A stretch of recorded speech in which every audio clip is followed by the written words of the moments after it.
आंतरजिल्हा घरफोडी करणाऱ्या दोघांना स्थानिक गुन्हे शाखेने केले अटक. 8 गुन्हे उघड.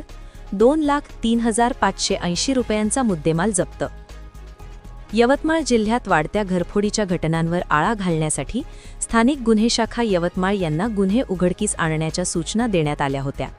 त्यानुसार स्थानिक गुन्हे शाखेच्या पथकाने वणी व पांढरकवडा परिसरात विशेष तपास व पेट्रोलिंग सुरू ठेवले होते.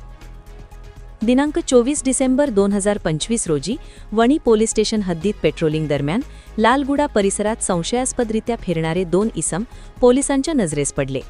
चौकशी केली असता त्यांनी उडवाउडवीची उत्तरे दिल्याने पोलिसांनी त्यांना ताब्यात घेऊन सखोल विचारपूस केली.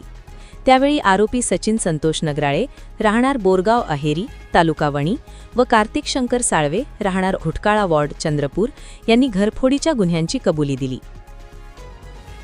आरोपींकडून वणी पोलीस स्टेशन हद्दीतील 7 व भद्रावती, चंद्रपूर येथील 1 असे एकूण 8 घरफोडीचे गुन्हे उघडकीस आणण्यात आले.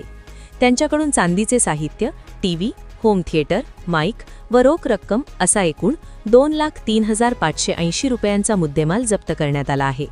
सदर कारवाई पोलीस अधीक्षक श्री कुमार चिंता व अपर पोलीस अधीक्षक श्री अशोक थोरात यांच्या मार्गदर्शनाखाली स्थानिक गुन्हे शाखेच्या पथकाने यशस्वीरित्या पार पाडली.